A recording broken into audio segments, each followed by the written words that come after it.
like to call to order the February 6th meeting of the Clearwater City Council.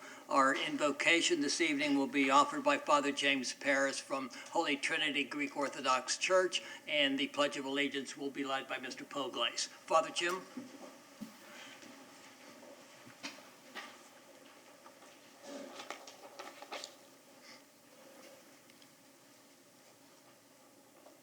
O Lord our God, on this day that you have providentially made for our enjoyment and salvation, we pause together as one to give thanks to you for all the bountiful blessings you have so graciously bestowed upon us. In gratitude and faith, we beseech you to extend your hand from your holy dwelling place and bestow a blessing upon all those gathered here, their families, their friends, and our beloved community of Clearwater. Most especially, we ask you to bless our Clearwater leaders, inspire them and guide their deliberations as they faithfully and diligently strive to do what is best for our community as a whole and for its long-term spiritual welfare and material prosperity. With your transfiguring light, grant them discernment, wisdom, and prudence as they exercise their fiduciary responsibilities to those whom they represent and to those who trust in their judgment and leadership. Bless them and keep them, O Lord, in your providential care. Lastly, we thank you, O Lord, for sending us our leaders and volunteers who are willing and able to put their respective talents and gifts into the service of others and our community for the common good. And we ask you to grant them enlightenment, clarity, unity, harmony, peace, and concord. We ask all these things in your name, and in return we offer to you all due glory, honor, and worship. Amen. I pledge allegiance to the flag of the United States of America and to the republic for which it stands, one nation, under God, indivisible, with liberty and justice for all. Father Jim, thank you for being with us. Congratulations to the church on your 50th anniversary. Council, 50 years ago, December 1969. On Christmas Eve, the church was opened. In 2019, on Christmas Eve, we had our services in the new church. It truly is a beacon for all of us traveling on US 19 and coming into Clearwater to see the new Holy Trinity. So, Father Jim, thank you for being with us and for your... Invite everybody to come and see it one day. Yeah. Love to have you all come. Right. Thank you. Thank you, Father. Father's also gracious enough to let me serve in the altar with him, so we appreciate that. We do not have any awards for our staff, but we do have a presentation from the Outback Bowl. Before I ask Mike and Chuck to come forward, let me remind you, if you have a cell phone or other device that goes off, to please silence it and to please treat the speakers with the same respect that you would want to have them show you when you're speaking. Also, I will introduce Mr. Poglace, who you've already met. To his right is Council Member Bob Cundiff and our City Manager Bill Horn. Good evening. To my left is Council Member Dave Albritton, evening. Council Member Hoyt Hamilton, and our City Attorney Pam Aiken, Good and evening. our City Clerk Rosemary Call. Hello. With that, Mr. Schultz from the Outback Bowl and Mr. Riggs from the Outback Bowl Board of Directors, please come forward for your presentation. This is probably the most fun meeting we have, because when you come off a beach day like we had, and certainly Minnesota, when you see the package that carried the day, I'm not sure I wouldn't want to be out of Minnesota that day. It was so cold up there. They kept saying, "What is this white stuff?" I said, "It's not snow." But they carried the day, they carried the beach bowl activities, they carried all the game itself, you remember. So what we found was a very receptive group of fans that came down. When you sit in the room and you're trying to select the teams and you have choices, you just don't know how the fan base is going to react. When I met the coaches when they came down, that coach from Minnesota was outstanding. Not putting down the Auburn coach. I know we have some Auburn fans, but that Minnesota coach was awesome, and his wife was, and they were like, we can't believe we're here. Pinch us. I reached over and pinched him. He said, I was only kidding. But truthfully, we had a good time. As usual, we generated thousands of room nights, thousands of fans and coverage. When I drove out after the beach day, headed over to another meeting that night, it was just people all over the place. Everything was yellow, and it was fun. The international telecast of the Outback Bowl was awesome. Just the people kept reaching out to us and said, thank you so much. And then the fact that you all were there, and you'll see there's some pictures in there of all of you, they said, I can't believe they came out. And you, Mayor, made them feel so comfortable. So we want to thank you and all the commissioners. With that, I'm going to turn it over to our Director of Communications, and he's going to tell you some specifics that happened this year. Thank you, Chuck. And you can see a picture there. Mayor, I'm not sure how you were allowed to give away 2 keys to the city in the same day, but that worked out pretty well. They certainly enjoyed that. They were very, very pleasantly surprised. As Chuck mentioned, we're really just here to thank the city of Clearwater, this group, and the entire city, the police force, and so forth, for the support that they give to the Outback Bowl each and every year. For the bowl game in general, as well as the beach day event, of course, which is such a key event that we use to really showcase this area, the wonderful #1 beaches in the world. And so we're here to thank you for that. As Chuck mentioned, it was another terrific year for the Tampa Bay area. As we say, the winners every year, the biggest winner every year for our game is the Tampa Bay community. Pinellas County, Hillsborough County, and the surrounding areas, the economic impact that is generated by the bowl each and every year, and certainly you can see the fans that are out there on the beach, mostly from out of the market.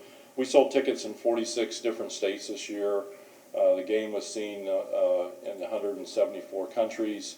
The economic impact of this game in our 34-year history has been over $1 billion. In total, we have paid out $155 million to universities over that time period, including $6.5 million this year. And we have also generated over $1.5 million in the last few years in our charitable giving initiative.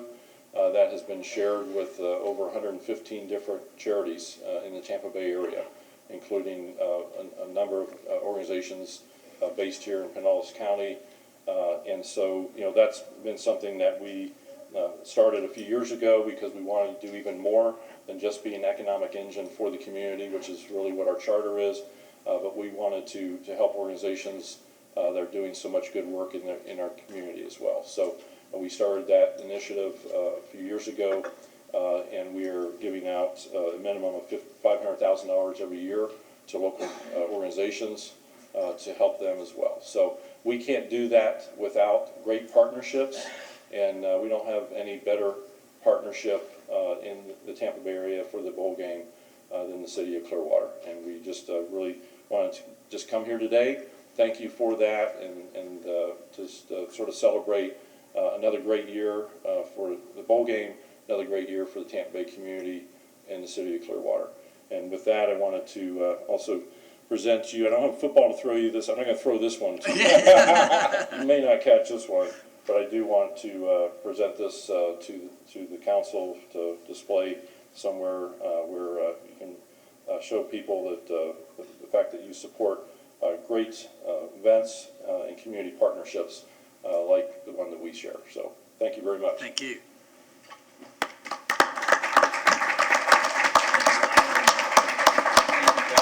I'm going to go back and have a question or two to ask you later. Say hello, yeah.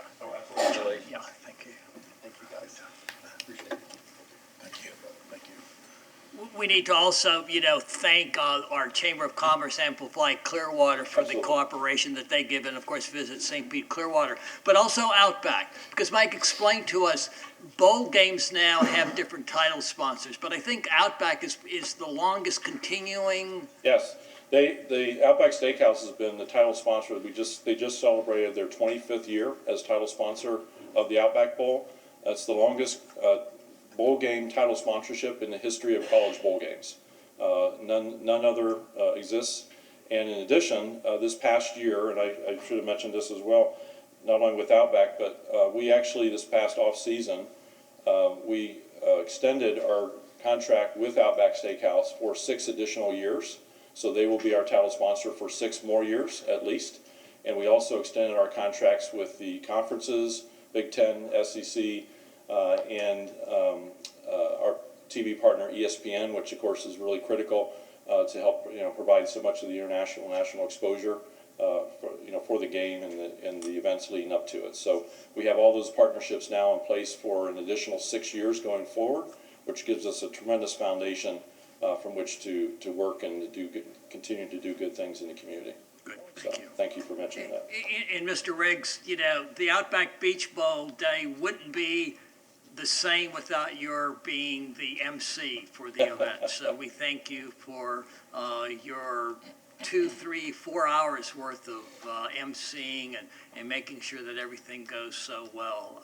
And he's been doing it for over Little 30 over 30 years. years. Yeah. 30 years. Yeah. But See, the people bowl ask didn't- me, do I know the script? And I said, I can Don't. sleep it, not dream it at night, and I know exactly what's gonna happen. The one thing that surprises the heck out of me every year is how well it goes. And hardly anybody knows the surprises and what the coaches are up to and what we're getting. We all have the phones in our ears, we're hearing where they are. But everybody jumps in and says, no problem, remember the Outback. No rules, just right. So we're gonna have a great time. All right, Very guys. good. Thank you very much. We look forward to He didn't even get a kickback for that. So many more years. thank you very much. Thanks.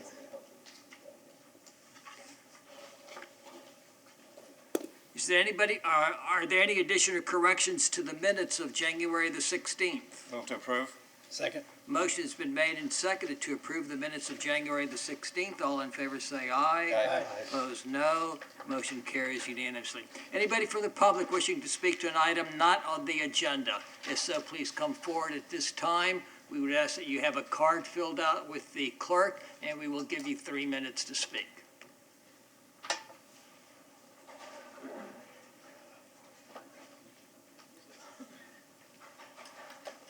Good evening. Thank you very much for the opportunity. My name is Patrick Raftery. I'm a Clearwater resident of 40 years. I reside in the countryside area. The topic I want to talk about is the proposed renaming of Coachman Park to Coachman Commons. Last week, at the Parks and Recreation Advisory Board meeting, there was a presentation by Mr. Dell on Imagine Clearwater, as well as a justification for proposing to rename Coachman Park to Coachman Commons. There was quite a bit of public comment, but the one comment that caught my attention most dramatically was Mr. Hugh Coachman rose and spoke on behalf of his family. And he recommended that we consider retaining the name of Coachman Park for the historical legacy that it represents for his family. Originally, I had been in favor of Coachman Commons as a new beginning, if you will. I have now changed my opinion, and I believe we should seriously consider allowing the park to be retained as Coachman Park. It will undergo a transformation, but I think it's important that we maintain the historical legacy that the Coachman name represents for the city as well as that park. So my recommendation is to retain the name Coachman Park. Thank you very much. Thank you. And you filled out a card, sir? I did. Thank you. Anybody else from the public wishing to speak?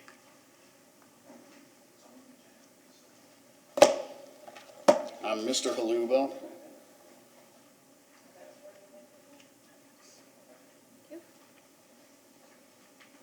Going to revisit this $95,000 lawsuit that came about because of damage settlement necessitated by illegal activities of the Clearwater Police, namely, again, Jesse Meyer, Langston Woody, and Fred Lice. This entire decision process was done in as much secrecy as possible, as Mr. Hamilton alludes to. You can go back and look at Dick Hull's public statement. It was as evasive and deceptive as anything possible. And at the end of the last city council meeting, Mr. Hamilton, you kind of made yourself into a smug demigod. You said that things should be done, as quietly as possible, and that's incorrect. It's also in violation of the law. And you wanted to give us a civics lesson, Mr. Hamilton. Well, you failed on that as well.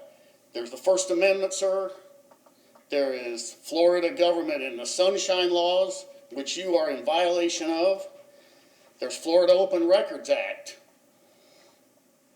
I am making right now a verbal Open Records Act request for all of the settlement papers, including the agreement between the City of Clearwater and the damaged party Zoe Applegate. That's ID number 197243, if any of you are paying attention. It just seems to me that Clearwater Police, and of course Daniel Slaughter, who's in the back of the room, not up here where anybody can see him on camera, they want to operate in secrecy with as little oversight as possible. And you all are facilitating that, particularly you, Mr. Hamilton. Maybe all the questions were answered in private and in secret. But where's the transparency required? Where's the public accountability? You can sit there and smirk if you want, because you're a demigod. If we can't get rid of, Mr. Haluba, if we can't get rid Mr. of, Haluba, if you cannot conduct yourself civilly, he's laughing at me, and I just that's pointed fine. that out. We're all, please, sir, refrain from using, I'm glad you did this, because now I get 3 more minutes, right? no, sir, you don't. She stopped the clock, and it All will. right. Well, if we can't get rid of the rotten apples in Clearwater Police Department, if Mr. Slaughter can't do it, maybe we need to do something about Mr. Slaughter. Maybe we need to get rid of the Clearwater Police Department and contract with primary law enforcement, which is the Sheriff's Department. That would save millions of dollars. It would get rid of these rotten apples, and it would divorce you politicians from police work. And I think that is seriously what should be done. All right, I still got time, Mr. Hamilton. You want to call me some names or anything else? You've misquoted me. Wait, just let it go. No, I've quoted you exactly. You just don't like it. You just want things to be in secret. And I think everybody needs to know that. It's wrongful, it's in violation of the law, and it says a lot about who you are. That's not a good person.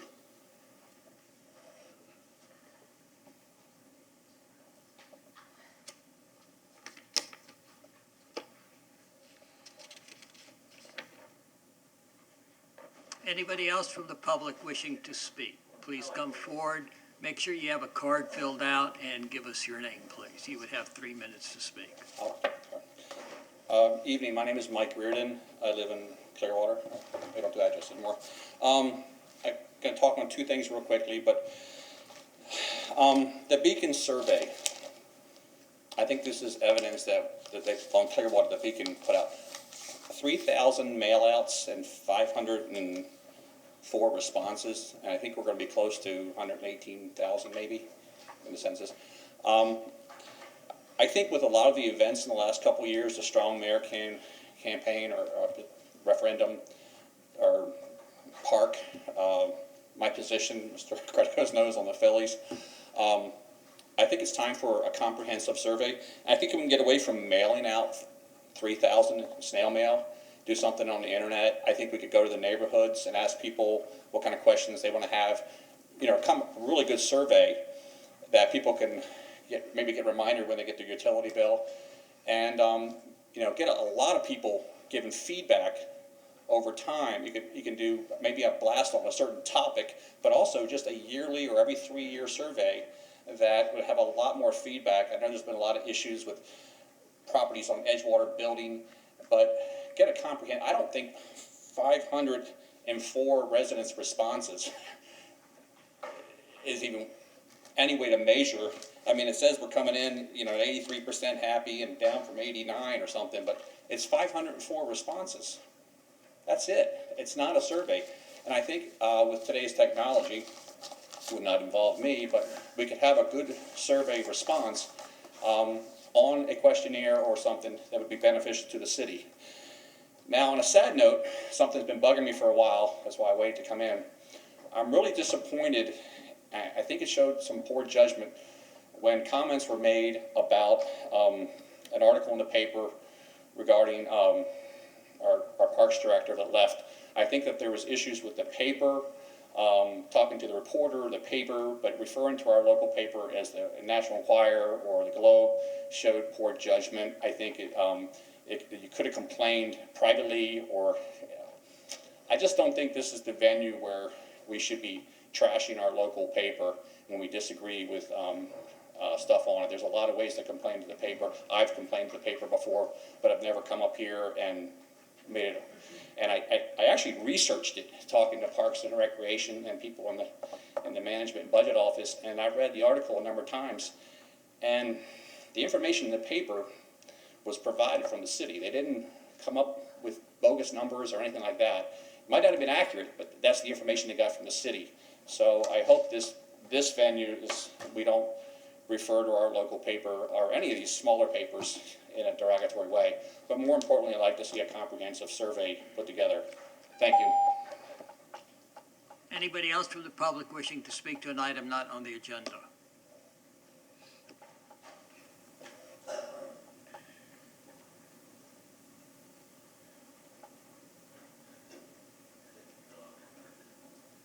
The yellow one. Just afterwards. Go ahead and just state your name. Hi, my name is Frank Scalzo. I live in the neighborhood Sunset Lake Manor. It's Sunset Point and Keene area, just north of the railroad tracks. And we've been there for 23 years. My wife and I, and then we had 2 kids. It seems like lately, the last few years, the air park the traffic has increased considerably. And I know they've gone through some expansion, especially with the helicopters. It seems like the noise levels in that neighborhood have increased dramatically over the last few years. I know they have a aviation school there. They've always had one, I guess, but it seems like the last few years they've really stepped it up with traffic.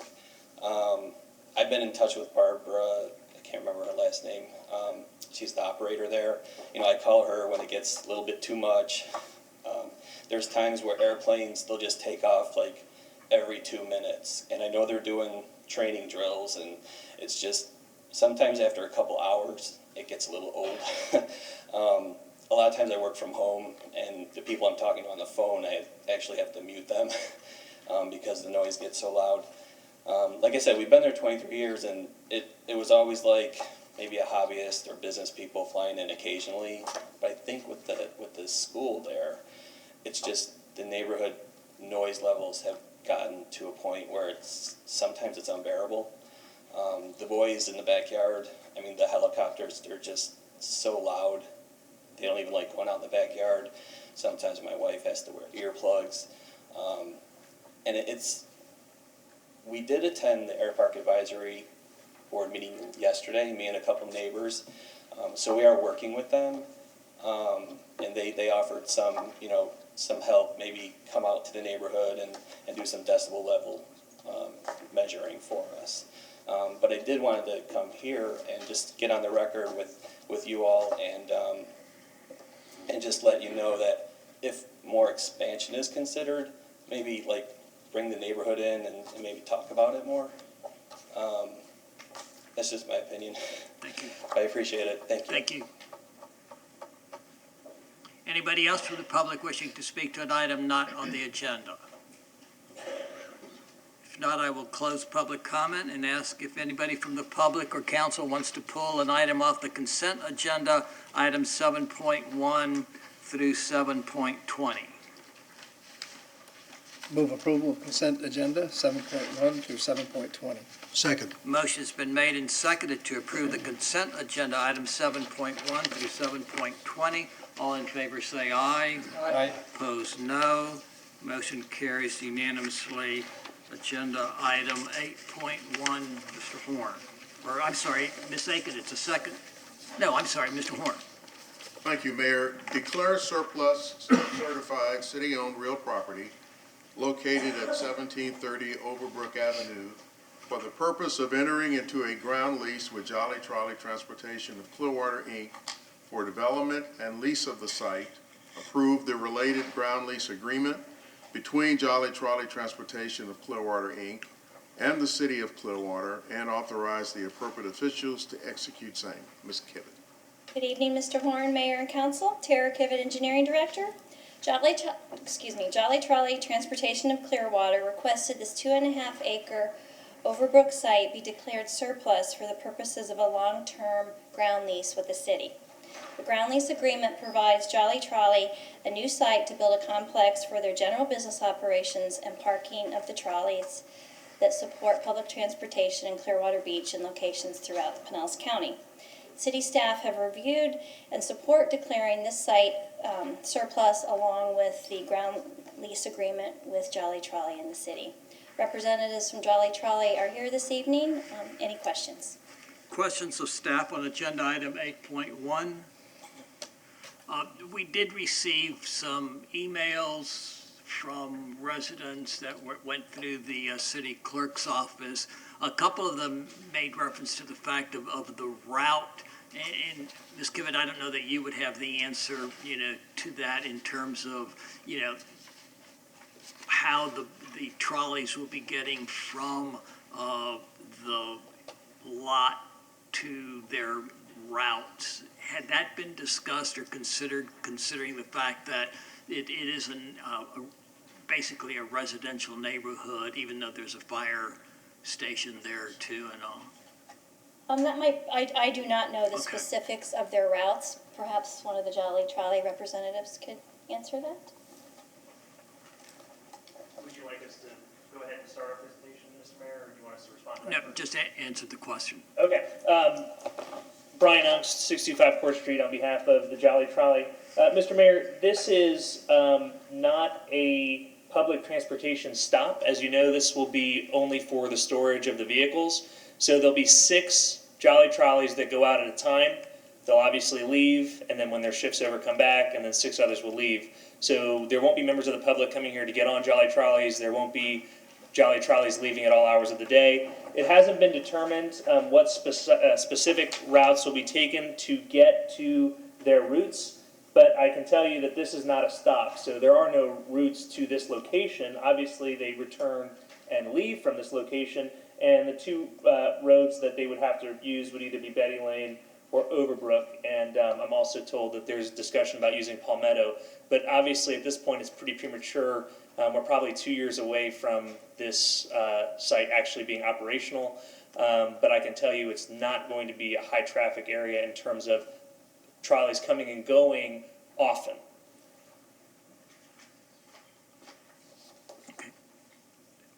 Any other questions of our staff? Okay, I'm sorry, Mr. Pugliese. Yeah, Mr. Hawks, could you put that map back up there again, please? So just to be clear, right across the street from the fire station, that is all, that's all zone commercial there, correct? Isn't that commercial businesses right there? There's a, Yes, it is. okay, All the red is commercial. thank you. Mr. Condon. What is the property itself zoned? Commercial, sir. So this is one parcel. This is Fire Station 51, and then this portion is the portion that would be used for the Jolly Trolley. So it's one parcel owned by the city, all zoned commercial with the future land use of commercial general.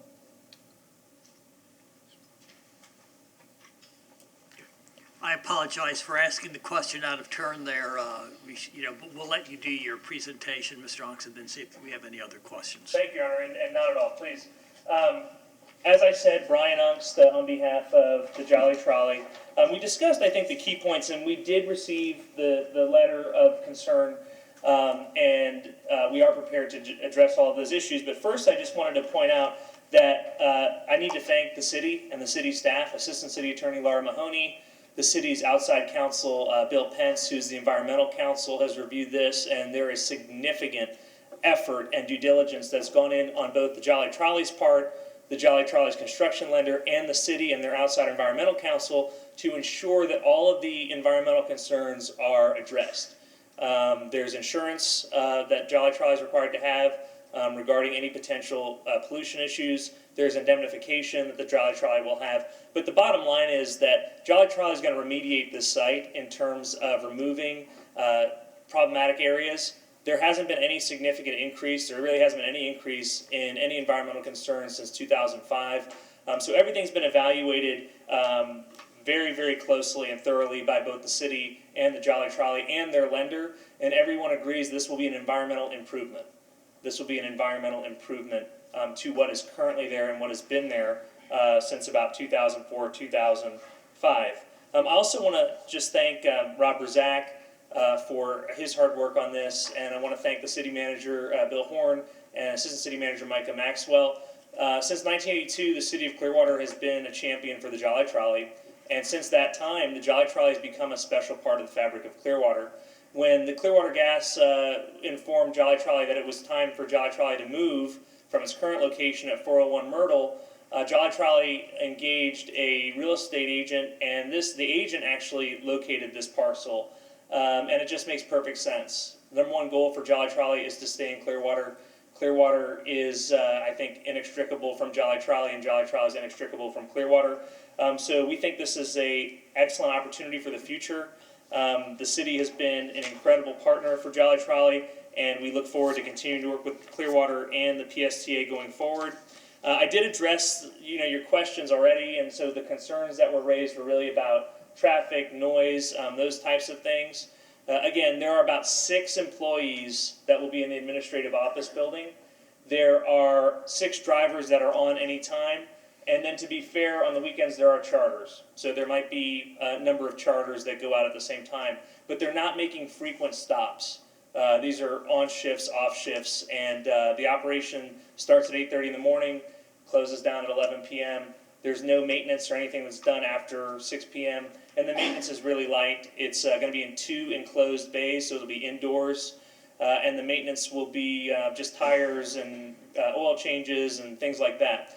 I want to also reiterate, you aren't approving the development. You're not approving the site plan. You're not approving the actual building or any of that. This is the very, very first step in a long process. So we will have to go through the planning and engineering departments, the building department. There will be requirements to comply with all applicable laws, including all buffering, mitigation, stormwater, setbacks, landscaping. All of those things will be addressed at public hearings. And all of the property owners within 300 feet will get notice of those public hearings. So I believe that this is a deal that has been significantly vetted by the city, its outside counsel, and the Jolly Trolley and its lender.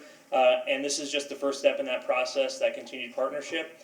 And a lot of the concerns that were raised in the letter, I think, have been addressed tonight in terms of the traffic, but will continue to be addressed in terms of the site plan mitigation efforts, buffering, and those types of things. And we're sensitive to those concerns, and we will be meeting with the neighbors as we develop the site plan prior to the CDB hearing on that issue. So we won't be ignoring the neighbors on that. We'll definitely be reaching out to Mr. Leone and the others and working with them on the development of the site plan. And hopefully we can get to an area where they're very comfortable with the process. Also want to point out that we are across the street now from single-family homes on Myrtle and have not had any complaints about noise or maintenance or issues with traffic from those single-family homes. Thank you, sir. Any questions of the applicant? Only because you brought it up.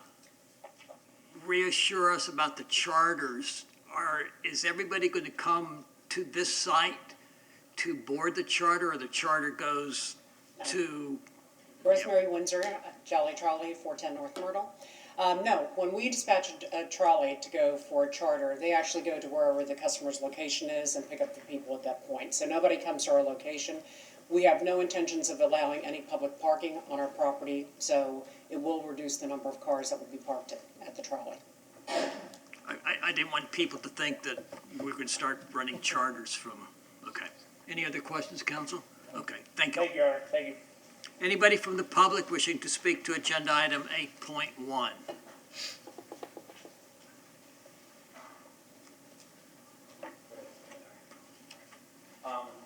he didn't come for that, but I know this property extremely. Again, we need you to identify yourself. My name's Mike Reardon.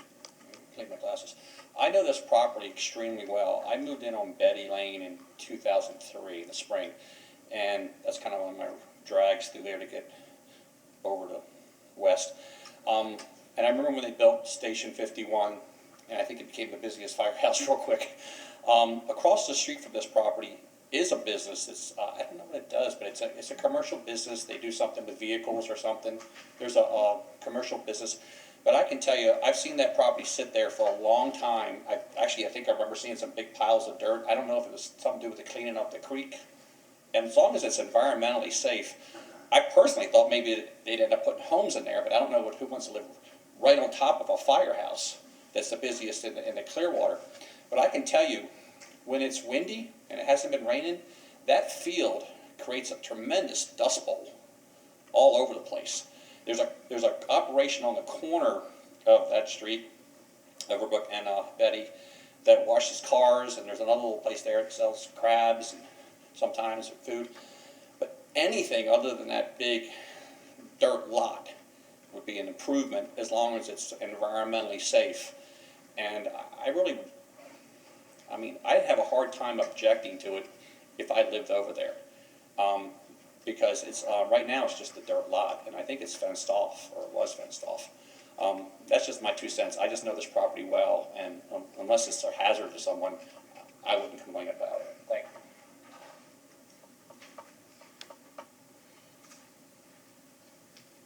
Good evening, Mr. Mayor, City Council, Carl Schrader, Clearwater Neighborhoods Coalition President. I was in contact with some of the residents in that area. They're just concerned that there'll be additional noise and some additional activity, but that's restricted to where it's at right now on Myrtle, and I think things will be fine. They know that the Jolly Trolley needs to grow. They need a bigger space, so we can keep the residents in mind and know that it's a quasi, I guess there's a transmission shop across the street, but it is also still residential in the area. Thank you. Anybody else from the public wishing to speak to agenda item 8.1? Dean Falk, 1030 Centerdale Drive. The only question I have is he's talking about to and from shifts. How many shifts are we talking? Are they going to go 3 times a day, 10 times a day to back to the? 2 shifts, sir. 2 shifts. All right, that's all I need to know. Make sure you fill out a card, please, sir. I already have a card filled out. Okay. Anybody else from the public to speak to agenda item 8.1? Move approval of agenda item 8.1. We're not there yet. Do y'all have anything further that y'all? Only if you all have any questions, but I do want to say this may be my last time appearing before this council, so I wanted to thank all of you from the bottom of my heart for your service. I want to thank your spouses and significant others for allowing you to serve and all the time that you spend away from your families. I really appreciate all of you very much. Thank you. You can't just leave us dangling like that, Mr. Onks. Well, I'm talking about in reference to the election. So for those of you who won't be on the council, this will be my last time appearing. You're not leaving. Yeah, no, I'm not leaving. You're not leaving. Just us. Some of us. I want to thank you for your service because I won't be seeing you again up here. So thank you. Okay. God. Had I known that was it, I would have asked you to come back. I'm glad I'm not the only one who thought he was leaving town or something. Changing jobs, jeez. Okay. So where are we now? Okay. Ms. Kiven, do you have anything further that you need to have? No, sir. Okay. Move approval of agenda item 8.1. Second. Motion has been made and seconded to approve agenda item 8.1. Comments, council? All in favor say aye. Aye. Opposed, no. Motion carries unanimously. Agenda item 9.1 is the second reading. Ms. Aiken. Ordinance number 9346-20, an ordinance of the City of Clearwater, Florida, amending the future land use element of the comprehensive plan of the city to change the land use designation for certain real property located on the east side of North Belcher Road, approximately 1,075 feet north of Drew Street, whose post office address is 407 North Belcher Road, Clearwater, Florida 33759, from institutional I to residential office general, ROG, providing an effective date. I move that we adopt ordinance 9346-20 on second reading. Second. Motion's been made and seconded to adopt ordinance 9346-20 on second reading. Comments, council? Anybody from the public to speak to this motion? All in favor say aye. Aye. Opposed, no. Motion carries unanimously. Agenda item 9.2, Ms. Call. Ordinance number 9347-20, an ordinance of the City of Clearwater, Florida, amending the zoning atlas of the city by rezoning certain real property located generally on the east side of North Belcher Road, 1075 feet north of Drew Street, whose post office address is 407 North Belcher Road, Clearwater, Florida 33759, from institutional I to office O, providing an effective date. I move to adopt ordinance 9347-20 on second reading. Second. Motion's been made and seconded to adopt ordinance 9347-20 on second reading. Anybody from the public to speak to this motion? Comments, council? All in favor say aye. Aye. Opposed, no. Motion carries unanimously. Agenda item 9.3, second reading, Ms. Aiken. Ordinance number 9357-20, an ordinance of the City of Clearwater, Florida, ratifying the adoption of resolution number 19-34, authorizing the issuance of bonds to finance a portion of the cost of the Imagine Clearwater project in accordance with the City Code of Ordinances, providing an effective date. I move to adopt ordinance 9357-20 on second reading. Second. Motion's been made and seconded to adopt ordinance 9357-20 on second reading. Anybody from the public speak to this motion? Comments, council? All in favor say aye. Aye. Opposed, no. Motion carries unanimously. Agenda item 9.4, Ms. Call. Ordinance number 9358-20, an ordinance of the City of Clearwater, Florida, relating to the regulation of commercial megacycles, amending Code of Ordinances, Chapter 25, Public Transportation Carriers, Article 1, Public Conveyances, adding definition of commercial megacycle to Section 25.01, and amending definition of recreational vehicle to add commercial megacycle, amending Section 25.02 to add regulations for operation of commercial megacycles, amending Section 25.04 to provide for a commercial megacycle insurance requirement, amending Section 25.21 to add commercial megacycle provider license requirements and allow for pilot program, amending Chapter 6 alcoholic beverages, Article 2 operation of establishments, Section 6.31 prohibited acts to exempt megacycle passengers, providing an effective date.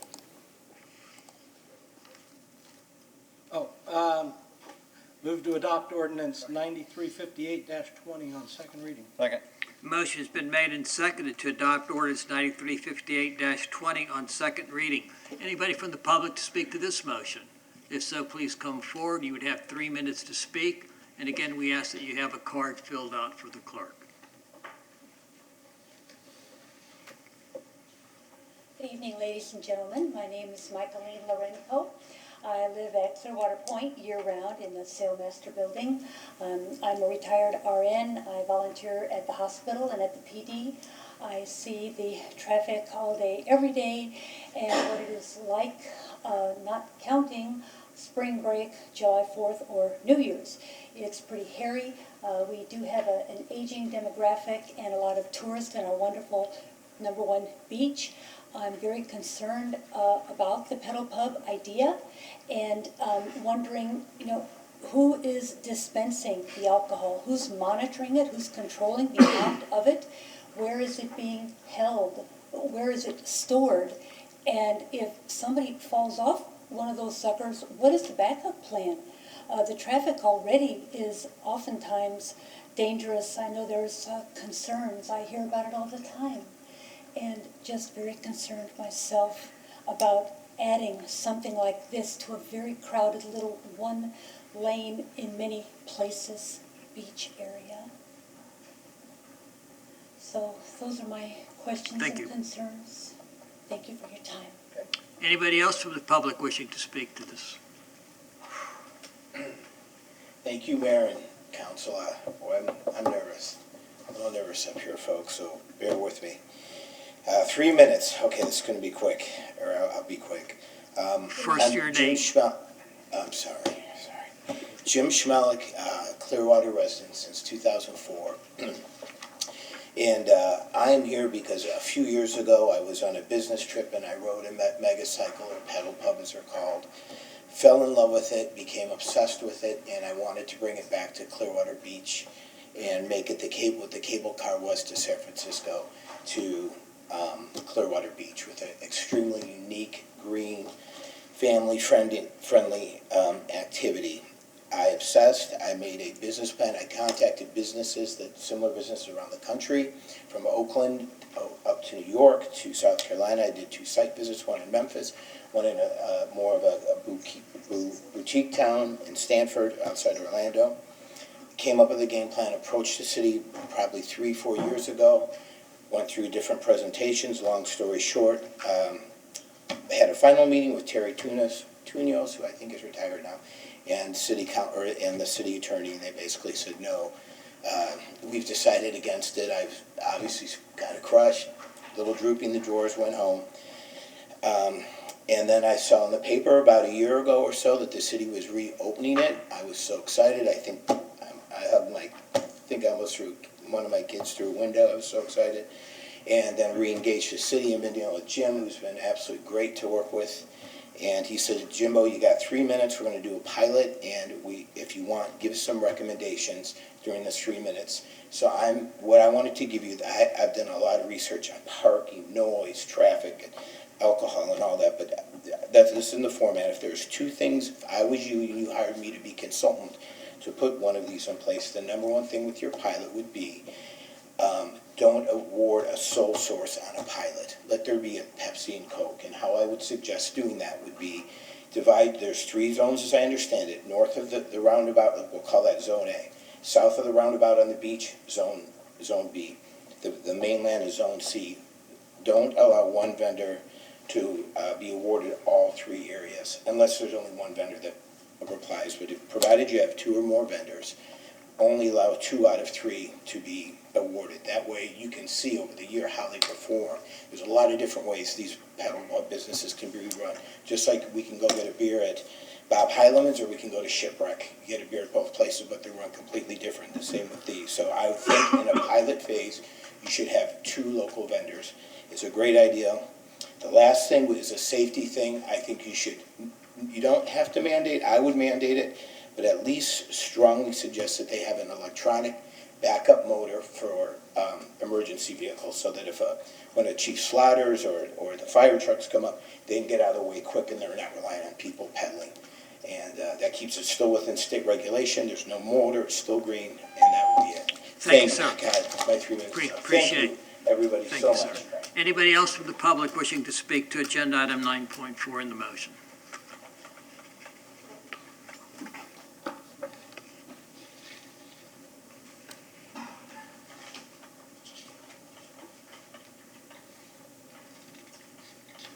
Good evening, Councilman. Good to see all of you again. I'm Christine Michaelek. I live on Clearwater Point. I'm speaking against the megacycles and the commonly known as the pedal pubs. Since I believe a picture is worth 1,000 words, I have brought pictures of all the vehicles that are now on our Clearwater Beach. This one I'm sure you'll recognize. Then we have these that you could rent, people tooling around on those. Then we have this cycle with a cute little canopy on the top that you also can rent. Then we have people movers in and out. Then we have these cute little bugs. They come in pink and green, which are my daughter's favorite colors. Then we have the free taxi service that you can call a number and you get someone to pick you up in this little rickshaw. Then we have, this is not a very good picture, vans. Many of the businesses that will give you free transportation to their restaurants, to their hotels. All you do is call for no money and they'll pick you up. Then to add to that, we have, and if those of you who have ridden on Coronado will see the morning deliveries of all the trucks that stop. Here's an example. of a truck stopping, delivering, and then a car on the other aisle bypassing it on the left. Besides these overabundance, this plethora of all these cycles, these vehicles, we also have the people who are riding bicycles. And you know how hard we are trying in our community and in the community surrounding here to do bicycle paths. So we have the normal bicycles, but then we have the seated bicycles, for example, like as this one's pointed out. And just recently also on Gulfview, I saw 3 individuals on these cycles riding abreast, taking up the whole lane. We contend with that. Not to mention our seniors who have motorized wheelchairs and are crossing, not by the crosswalks, but at litem, at their leisure, are crossing. So besides these vehicles and the safety issue, we are going to add this, I'm going to call it affectionately, contraption, where we have people sitting and drinking behind all these vehicles that we're already experiencing. Those of us who are walkers know it's hard now to walk anywhere along until you get to the beach walk. The sidewalks are so small now because of the various hotels and these vehicles that are on the beach walk. Thank you, ma'am. Your Vote no. time is up. Anybody else from the public wishing to speak to the motion?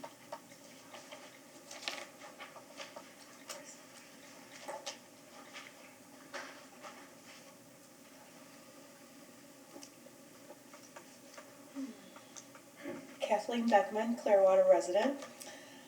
I'm here as a resident of Sand Key. I drive through Clearwater Beach nearly every day. I also frequently bike through the beach. I am very, very familiar with the traffic flow and challenges faced in that part of the city. I urge you to vote no on the ordinance proposal to allow pedal pubs on Clearwater Beach, even for a trial period. Clearwater Beach traffic is already a challenge on a good day. We have narrow roads that we share with bicyclists, mopeds, trolleys, and all the things Chris just showed you. Our sidewalks are also very narrow, so bicyclists are most often in the street.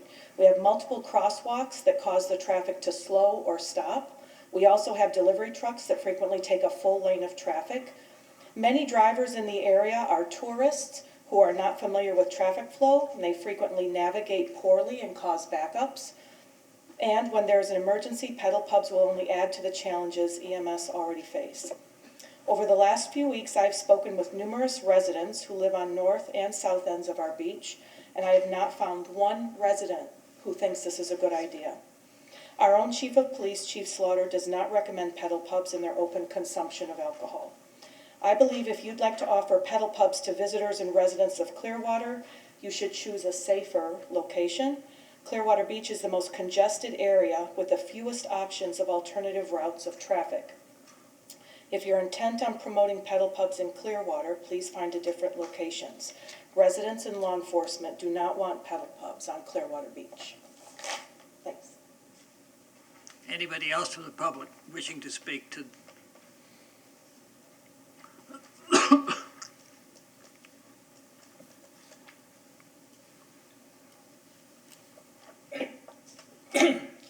Mayor and City Council, my name is Richard DeSantis.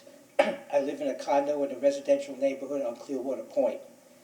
I'm here to address the council and the various city agencies regarding the ordinance regulating megacycles, also known as pedal pubs, and to voice my opposition to passage of the ordinance. In reviewing the ordinance, I note that there are specific requirements, a certificate, license to operate the business, credentials the operator must have, as well as insurance the operating company must maintain. Which city department will administrate the program to be sure that these requirements are met and maintained over time? My question. I also note that the ordinance outlines certain safety regulations, 15-mile-an-hour maximum speed, seat backs, safety belts, and helmets for riders under the age of 16 and made available to all other riders upon request. Alcoholic beverages are limited to 19% alcohol and may only be served to riders 21 or older. The permitted area for operation stops at Gulf Boulevard. Which city department will enforce these regulations? Somehow this is not coming up. 1 second. If you remember the pedal pub picture that was shown here by Chris, there were no seat belts and no seat backs on this vehicle. I don't know if that's an anomaly or that's a typical one. Will the council burden the police department with enforcement of all these regulations, all these safety regulations? To the best of my knowledge, Chief Slaughter has spoken out in opposition to the megacycles. There's a good reason for that. What is the penalty for a violation? Is it a slap on the wrist? Are we talking about a citation, a revocation of the license? I'm unclear on that. I have one final question for the council and the city agencies.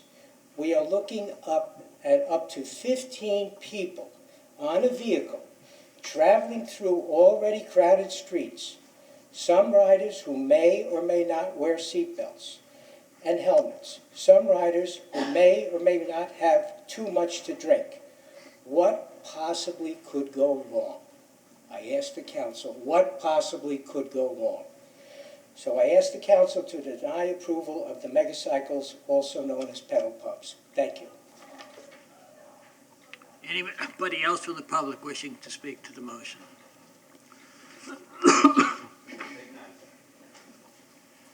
Mike Reardon, and again, I didn't come talk about this, but I want to point out a few things. First of all, and I understand all the pictures the lady showed up here of all these little things scooting around, little bugs.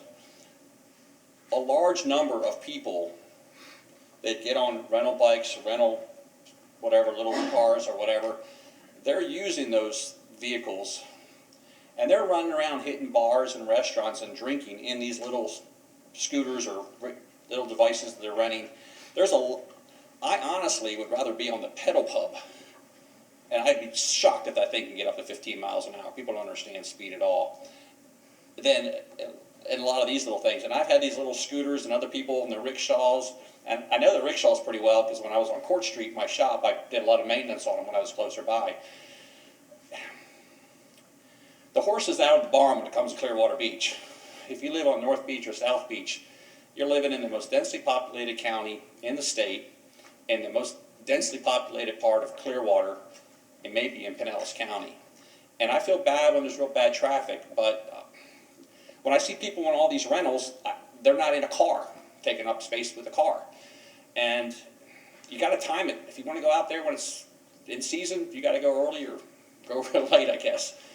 I'm not going to take a position on it because I know these pedal pubs, and I've seen them in about 4 or 5 cities. I've yet to get on one, but I plan to.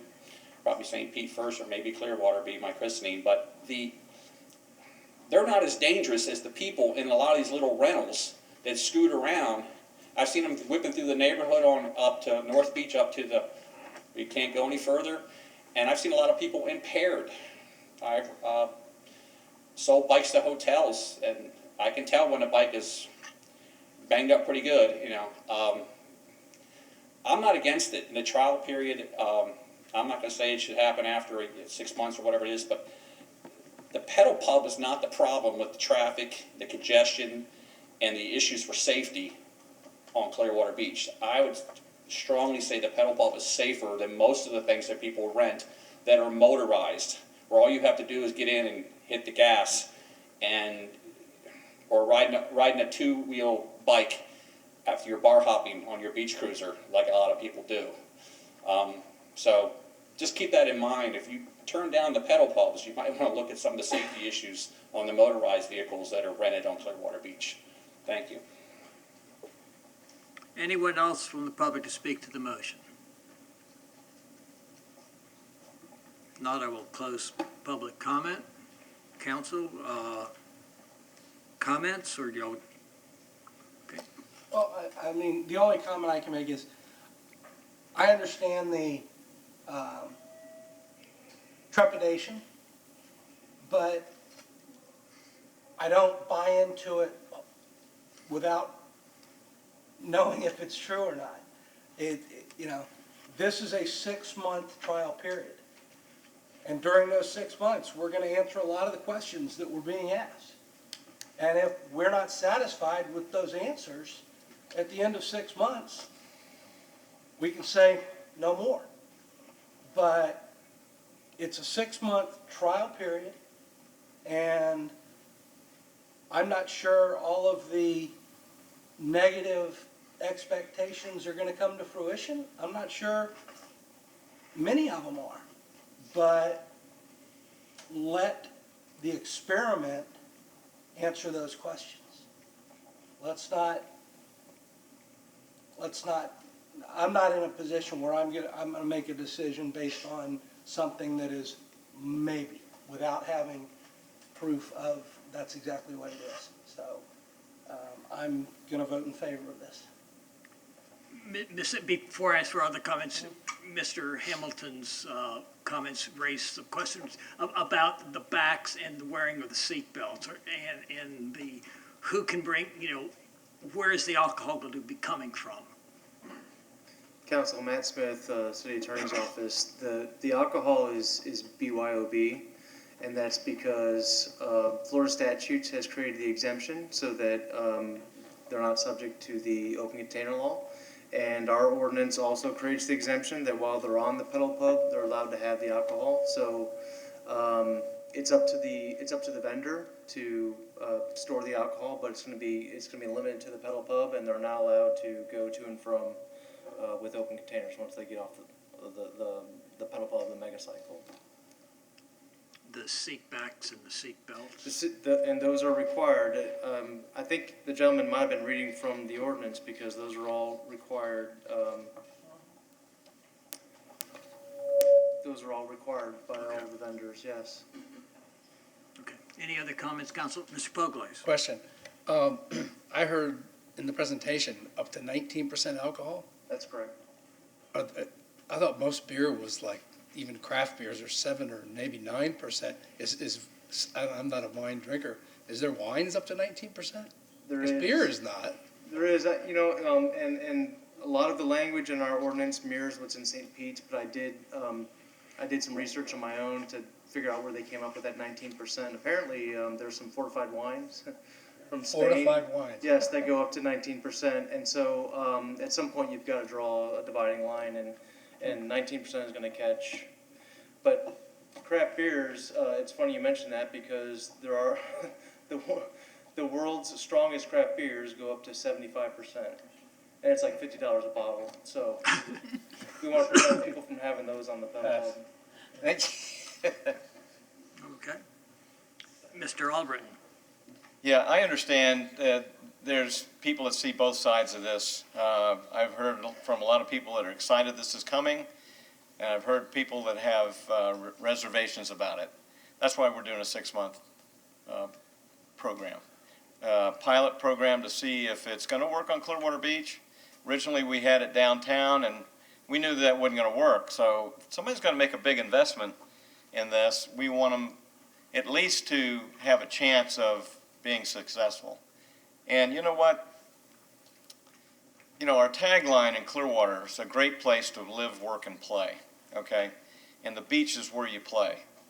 And I know we have a lot of these rental things, and you know what? A lot of, as was said by one of the people I got up, when people are riding these other modes of transportation, they're not riding in a car, which is one reason we're trying to get less cars on the beach. They're having fun. It's an experience not only for the, the people that we have coming in are tourists, but local people too will go out and use this. And so that's why I'm going to vote for it, because I think it'd be I think a lot of the concerns, I've heard it. If we really do have that, we can cut it off in 6 months, not go any further with it, but I think it'll be a good addition to the already a lot of fun things that we do on Clearwater Beach. more family fun. I think that it's not going to be dropped in the police's lap to make sure that they follow the codes. I think they will, being a business, they will want to try to be successful. So I say we're going to go through an RFP on this. If this gets approved, then we go through an RFP and decide what, put it out for that. So I'm going to be voting for it. Any other comments? Well, Mr. Kondo? Thank you, Mr. Mayor. Since our first reading of this, I've taken a poll both of businesses on the beach and of residents on the beach. And although the beach is one place to play, it's also a place to live for many of our residents. And I really haven't found many people at all who are enthusiastic about this. I would say that if this resolution passes, I just hope to high heaven that we do a careful study during these 6 months of what the results are and be 100% accurate. I cannot vote for the motion. Well, Council, my position hasn't changed either. As I explained, if we're going to do it, you almost have to have alcohol on it. Otherwise, it's not going to work. But we're the #1 beach. We're a family beach. A family beach doesn't need pedal pubs with drinking on it to retain the #1 beach in the community, in the country. It's beyond my, I just can't understand how we think that this is the beach should be used for experiments. And then somebody's going to make an investment and we're going to say, oh, well, no, we're sorry. We're going to take that investment away from you. One of the people who is wanting to do this apparently has already made that investment. And we're rewarding him, possibly, if he gets the RFP. You do not understand 15 miles an hour. 15 miles an hour is a whole lot slower than these other modes of transportation that we've been talking about. I doubt that y'all have gone out there and driven 15 miles an hour to see what happens when somebody wants to pass you and he can't because you're going 15 miles an hour. The beach is not for experiments. I am very disappointed that we think that this is going to make the #1 beach even better because it's not. Motion has been made and seconded to approve, adopt ordinance 9358-20 on second reading. All in favor say aye. Aye. Opposed, no. No. No. Motion passes 3-2 with Linda and Criticus in opposition. Agenda item 10.1. Ms. Call. Appoint one member to the Community Development Board with a term to expire February 28, 2024. Council members, in your agenda pack, you have information regarding the current member, who is Mike Flannery, and is eligible to be reappointed and has expressed an interest to be reappointed. You also have applications for Chelsea Allison, David J., Peter Kohut, William Fisher for your consideration. I do want to clarify from the work session, the agenda items, that there were 2 architects. Yes, but and no at the same time. So there is 1 architect and 1 landscape architect. So I just wanted to add that clarification. Council, our policy in the past has been if somebody wants to be retained, that we allow him to stay on. Mr. Flannery has been a good board member. Maybe he doesn't agree with some of the downtown attorneys. Maybe he doesn't agree with some of the consultants that people hire to come before the Community Development Board, but he brings a different perspective. Also, he comes from a zip code that we haven't had. If we don't reappoint him and appoint somebody else, we're liable to have a disparity again in the community that we've tried to maintain by having people from different parts of the community serving on these boards. The name that was mentioned the other day, well, he's an outstanding member of the community. He lives in a zip code that already has 2 people represented on the board. He would be the third, architect or the second architect, depending on how you want to, use it. So I'm disappointed when we try to tell people that we're going to have a diverse, representation from all across the community, bringing different perspectives, that now we've decided to change that for this particular case. And I would hope that somebody would make a motion to retain Mr. Flannery. Mr. Chairman, I'll make that motion. Okay, motion has been made to reappoint Michael Flannery. Is there a second? I will second it for discussion purposes. Motion has been made and seconded. Mayor, I'm going to come at it from a different angle. This is in no way, shape, or form a negative statement about Mr. Flannery. And as far as the zip codes are concerned, this board, I think, has the zip code numbers have less effect and less meaning than almost anyone. This is a board that is strictly composed, and we put it together, and is composed based on their professional talents. I don't care where they live. It's their experience, business experience and professional talents we're looking for on this board. Yes, Mr. Flannery is an engineer. Mr. Fisher, who I will, if Mr. Flannery is not selected, although we have a second for it, I can pull my second, but Mr. Flannery is an engineer. Mr. Fisher is an architect and very talented.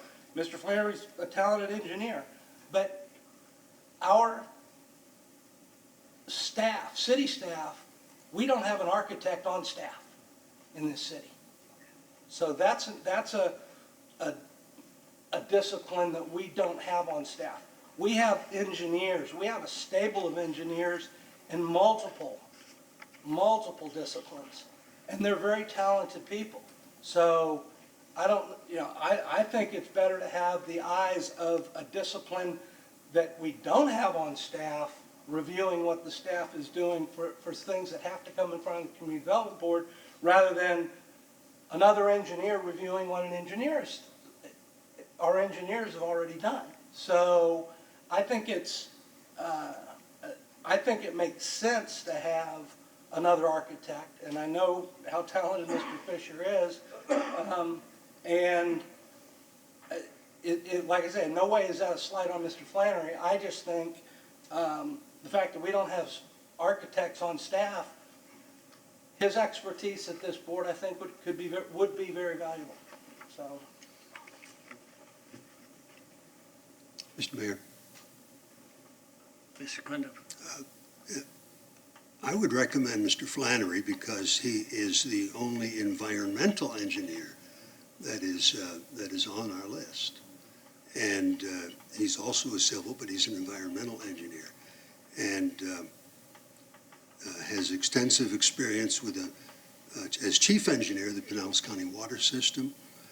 And so in regards to water, sewage, quality of life, maintaining our beautiful environment position, I think he should continue service on the CDB. I'm going to repeat myself, because it bothers me that we try to have diversity, and I know some of you don't like to hear that word, but we're not talking about friendships here. We're talking about people who maybe have a different view. And in my opinion, we're trying to make this shift at the last minute, because Mr. Fisher did not turn in his application until January the 20th or 23rd. It seems to me that Mr. Flannery took a position on a couple of issues that maybe some people, from the downtown didn't like. And so now we're all of a sudden going to get rid of him because of that. And that's troubling, Council. And I apologize for bringing that up, but I think it needs to be addressed. That he is different. And as Mr. Cundiff suggested, he is, he hasn't done anything wrong. And in the past, our position has been that you allow him to serve a second term. We may not disagree with him, but that's no means why we ought to get rid of him. Mr. Albrecht.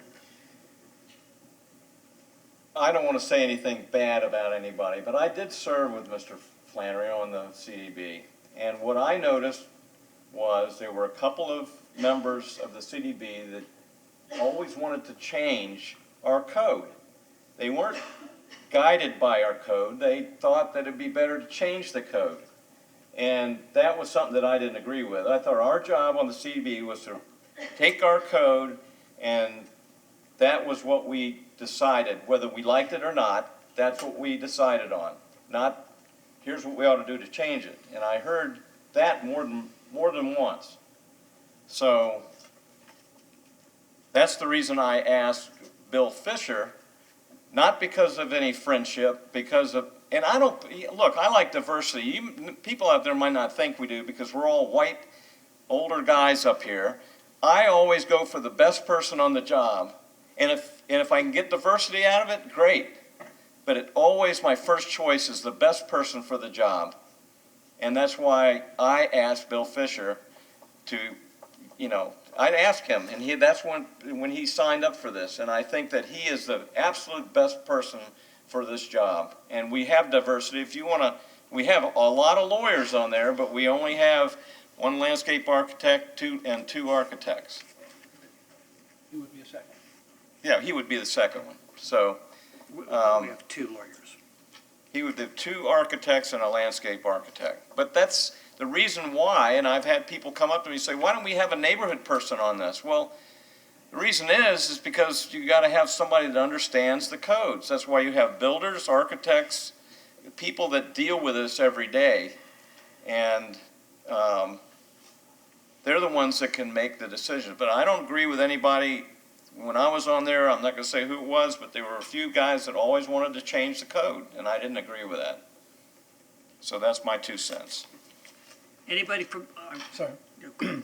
Mayor, Mr. Horn, within staff, we do have quite an array of different types of engineers, and I know Stormwater has a lot of engineers. Do we do a lot of our own environmental engineering work in-house? Do we have engineers environmentally with that skill set? We may have some expertise, but we also have engineers of record that we use to fill in any gaps that we have in engineering expertise. That's why we have an engineer of record, so we can cover any gaps in our staff. Well, I think Mr. Hamilton and Albrecht have given some compelling arguments, and for me, in anticipation the new council is going to be seated in 8 weeks, I really, really hope, and I anticipate private investment and redevelopment in many areas, not only downtown, but the US 19 corridor, and not having an architect on staff and only one architect, and the other architect, yeah. He's a landscape architect. I think that skill set will be needed forecasting the future if all goes well. So I'm happy that Mr. Albritton reached out to him. But we don't have an engineer on the Community Development Board, and we're taking one away by We doing have this. 3 civil engineers. Anybody from the public wishing to speak to the motion?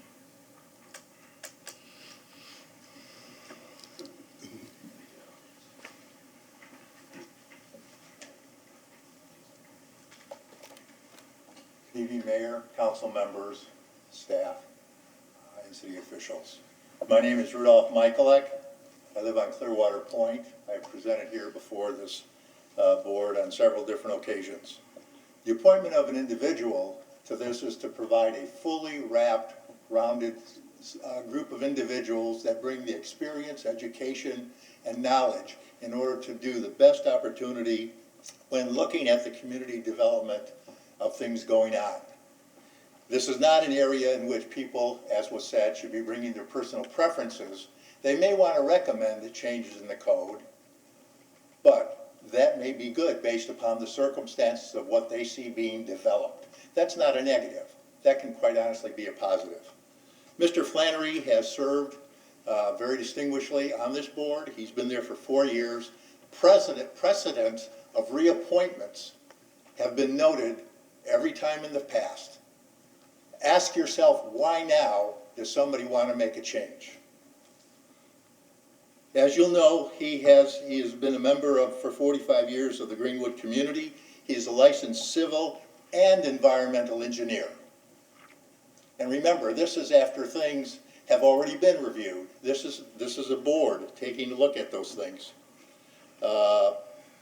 He has extensive knowledge in all the different areas that can be utilized. But as I say, he's the only environmental engineer. Now, you can have an architect. You've already got one. You've got a landscape architect. You already have one. But you have an environmental engineer on the board? No. This is the individual. So ask yourself, quite honestly, with regards to this, what are the motivations of wanting to make a change from precedent, which you have as a board and boards before you have followed consistently? I think I would just say that with Mr. Flannery's knowledge over the last 4 years, he's already a knowledgeable individual that is going from day one. He doesn't need to be trained. He doesn't need to go through special education in between.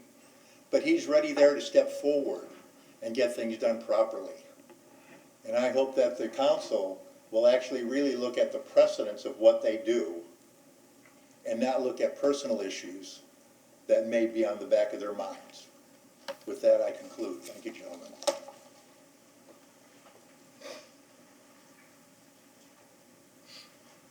Elizabeth Dreyer. I also want to speak in favor of retaining Mr. Flannery. I served on another board with him for several years and was very impressed by his commitment, his knowledge, his background, and his desire always to decide issues in the best interest of the city. I think his perspective is important, and it would leave a hole if he was removed and another architect was appointed. I see no reason to depart from precedent and not reappoint him, and I strongly urge you to keep someone who might have a different interpretation of the code and might even argue for changes in the code. I think that's perfectly appropriate. And the fact that there are engineers on staff and no architects on staff is not really relevant, because the CDB is in a decision-making approval role. They are not serving the role of staff. So his perspective is particularly important on that group. Thank you. Please make sure you filled out a card if you haven't already. Thanks. Member of Council, my name's Gary Baker, and I'm here in favor of Mike Flannery as well. I think for the reasons that have been stated, we really do need to have an environmental civil engineer. To remove one of our two engineers and increase the number of architects doesn't make a whole lot of sense to me. I certainly can argue that we're moving toward diversity by not reappointing Mr. Flannery.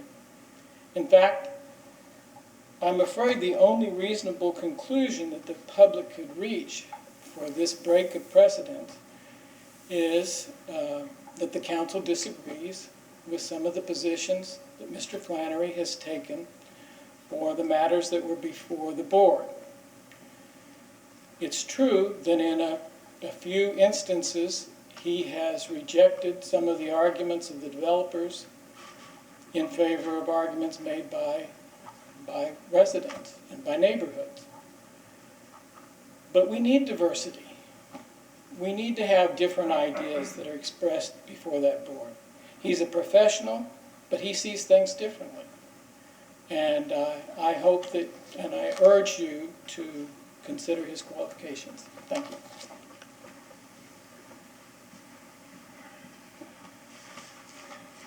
Dana Sullivan, Granada Street, and if I'm red face, it's because it's windburn, because I sat on the patio to write the secret code known as my handwriting. Thank you, Mr. Mayor, for this opportunity to speak. In June, Mr. Flannery was one of 2 Community Development Board members who voted against the Valor Capital high-rise. We all remember that. In July, Mr. Flannery, at the July meeting, Mr. Flannery wondered aloud whether citizens, such as my neighbors who will be living in the shadow of this development, of the high-rise, shouldn't have more of a voice in these matters. While my neighbors and I appreciate Mr. Flannery's vote, I'm sure he didn't do it for our applause, but because he felt it was the right thing under the circumstances. Now I'm going to get philosophical, so stay awake. Effective and humane governance depends a great deal on public perception. Whatever arguments, discussion, or points you may make with each other, it's what goes out of this room that will be remembered. I'm arguing that you stick with your custom and appoint Mr. Flannery to another term, because otherwise it will be perceived as punishment for his well-intended votes. Byproduct of that perception will be cynicism and distrust of the motives and interests of the governing body. Now, before you recoil and suspect me of accusing you of something, again, I'm not stating an opinion about this body. I'm stating a probable outcome of a decision which will be perceived as being punishment for taking a negative vote. And as for the composition of the board, every year you get a chance to appoint more people. So the 4 or 5 people who have already been mentioned, assume they're in queue for the next opening. So with that, I just want to say I think you should adhere to custom and reappoint Mr. Flannery. And by the way, I would be glad, especially Mr. Mayor and a planning director, I'd love to go 15 rounds about how the board is composed, because I've attended hundreds of planning board meetings without a single architect, engineer, or lawyer on those boards. And they can make unpopular decisions, but they rely on staff expertise, which I think you have in abundance. Thank you very much.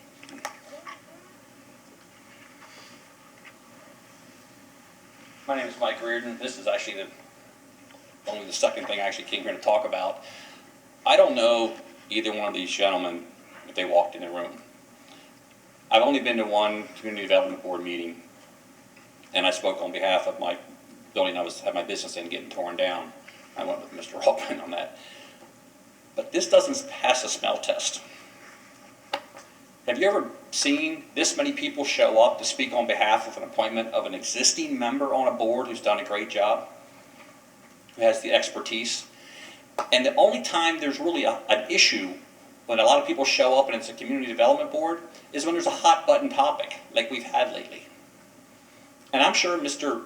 Fisher's a great candidate, but he's an 11th hour candidate, and it's breaking precedent. It just, regardless of the intentions, it doesn't pass the smell test. It's going to leave here. Now, I'm not going to say it's the reason why, but we got 2 lame duck candidates promoting it. I mean, voting for it. Mr. Albritton's got a couple more years. He's asked the gentleman to sign this. We wouldn't be having this conversation if Mr. Fisher hadn't been asked to join this board. I don't know if there's other candidates other than Mr. Flannery, but I mean, I think we wouldn't be having this conversation. It would have been approved on the earlier appointments. This is given a very bad impression, and this is why people claim about the good old boy network and all this other stuff like that. And I don't doubt what Mr. Hamilton said, that he's a great candidate, but this is wrong. You need to appoint this gentleman back. If Mr. Fisher is in, I don't know if it's another year or 2 years, because the candidates come and go at different things, he can reapply in a timely manner and be on this board. maybe on the next go-around. I know people who've been turned down for this board and then reappointed. One of the gentlemen, the landscape architect, was on the charter review, not the charter review, the code board I was on, and he was gone like in less than a year, and he was turned down the first time. In fact, I think Mr. Albritton was appointed to the board, the community development board, and then the landscape architect got on later, because you left to do the council. Do not make this change. It just really is a poor, the gentleman, optics, I like to use the smell test, because I think that gets to the heart of it. This is a bad decision to change this. Do the right thing and ask Mr. Fisher to join the board at another date. Thank you. Anybody else from the public wishing to?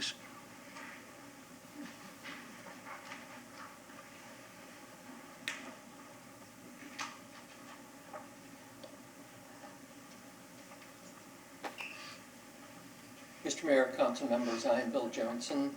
I did turn in a card.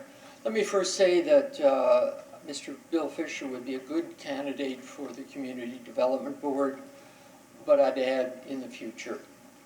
I think in this case there are special circumstances. Some that have already been mentioned, but I want to add one more. The special skills that Mr. Flannery have warrant the council following the normal precedent to reappoint him to the board. The City of Clearwater has recently established the Office of Sustainability and is really just getting this office rolled out and in place. Mr. Flannery's background as an environmental engineer with special experience related to water resources is a unique set of skills that would complement the Office of Sustainability, especially because the Community Development Board looks at code changes coming forward and providing feedback on and suggestions to the council on ordinances the staff has proposed. Councilmember Albritton, I think you bring up a good point about following the code instead of making the code different. And in one of the examples that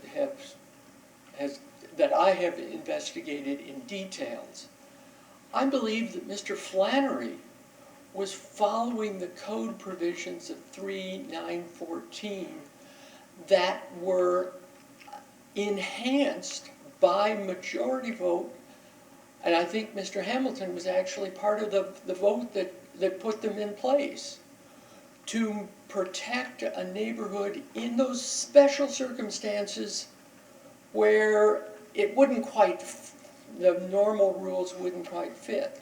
That was what Charlie Seaman put in place, and you can look at the training video that was done in 2004 to see that. So in this case, Mr. Flannery was following the code, and I don't think he should be criticized for that. This is perhaps an issue of process, which is different than an issue of judgment. Professional judgment can vary. But if somebody like Mr. Flannery is following the process and is disciplined to that process, then I say he's got another thing going for him on the board, because we do need the process to be consistent and rapid in order to encourage development in this community. Thank you.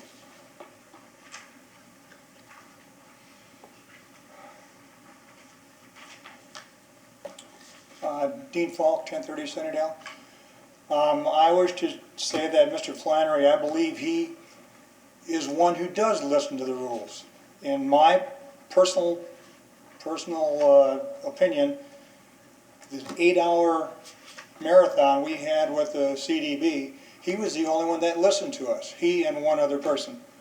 And he knew what we were talking about. He did know what 3-914 meant, and he wanted to follow it. Of course, they got outvoted 5-2. But he was following the rules. He's for neighborhoods. He knows about the environment, and I think he's a perfect candidate to be re-elected. Thank you.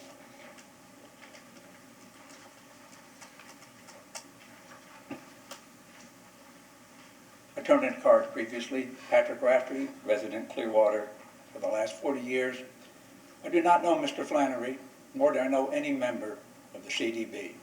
However, this issue disturbed me from this extent.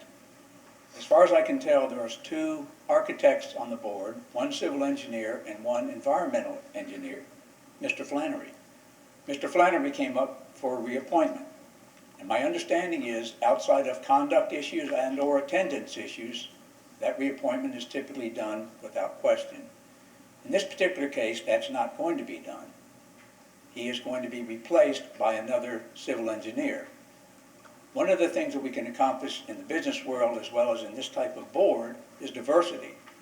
Not so much diversity of the individual themselves, but their professional background and experience and the voice that they will bring to the discussions. Everybody will not agree with them, but at least the voice will be heard.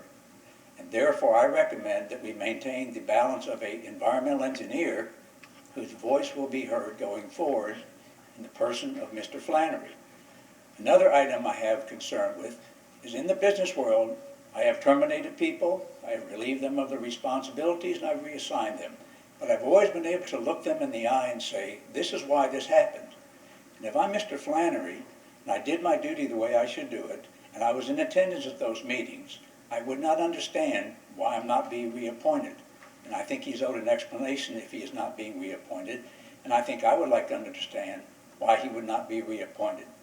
So I therefore recommend that Mr. Flannery be reappointed to a position so we can provide the advice and guidance from an environmental standpoint that that board would need. Thank you very much.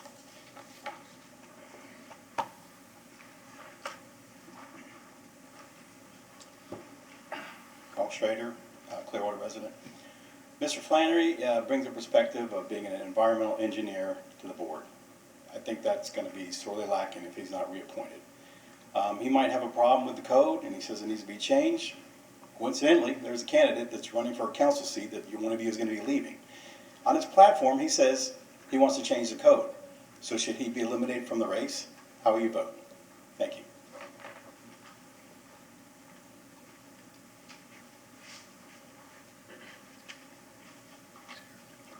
Kathleen Beckman. I am urging you to retain Mr. Mike Flannery on our Clearwater Community Development Board.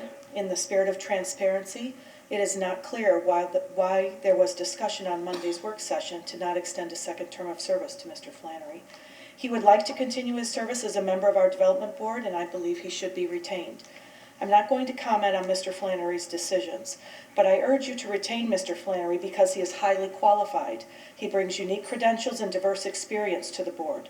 Mike Flannery has lived here over 45 years near the Greenwood community. He's a licensed civil and environmental engineer with an advanced degree in public health. He was chief engineer for the Pinellas County Water System. He has served as director of engineering for the county health department.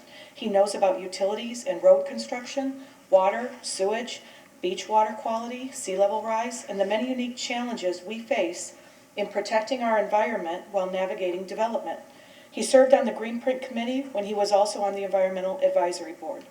Mr. Flannery's credentials cannot easily be matched with another appointee. We don't need another architect on the board. We must retain an environmental engineer on this important board. This is not just an advisory board. Because of our city charter, this is a board with real power. Mr. Flannery's only one vote, but the perspective he brings and his wealth of knowledge and experience is invaluable to this board. Please retain Mr. Flannery on our Clearwater Community Development Board. I believe we're fortunate to have him offer his expertise. Anybody else from the public wishing to speak to the motion? If not, I will close public comment. Any other comments, council? Motion has been made and seconded to approve. Mr. Hamilton. I'm going to make a comment here, and it may come as a shock to some people, but I know Bill Fisher well. He's a high school classmate of mine. He's a good friend of mine. He wants to serve on the Community Development Board, but I also know Bill, and I know his makeup, I know his integrity, and I think if he's been watching this tonight, he would personally be uncomfortable in the conflict that he's creating, or that is being created by this. So I'm going to tell you right now, the next opening on the Community Development Board, and Rose, I will be getting with you to find out, when the, when the next one is, and if it's someone who's available for reappointment or not. But Mr. Fisher will be a very, very valuable person on this board, preferably sooner than later. But I am going to go ahead and vote in favor of Mr. Flannery tonight, because I know Mr. Fisher would not be comfortable with being creating this situation. Mr. Albert. You guys have really gotten through to me, and I appreciate everything that was said tonight. I think Bill would be a great addition to our CDB, not because I have any problems with any kind of voting that was done, but I can tell you this: anybody that serves on a board in our city, and Mr. Flannery has for 4 years, I give kudos to that. I mean, that's a public service, and he, I don't want to come off this dais tonight with any bad things to say, or feeling that I've wanted to have any bad things about Mr. Flannery. You guys have all, with your comments, changed my mind. So I'm going to vote to retain him. Thank you. You're correct. Mr. Fisher would be an excellent candidate and member of this board. His community involvement is stellar. He believes in the city of Clearwater, but this isn't the right time to put him on the board. And so I appreciate hearing from the public and the comments made by my colleagues. Motion has been made and seconded to reappoint Mr. Flannery. All in favor say aye. Aye. Opposed, no. Motion carries unanimously.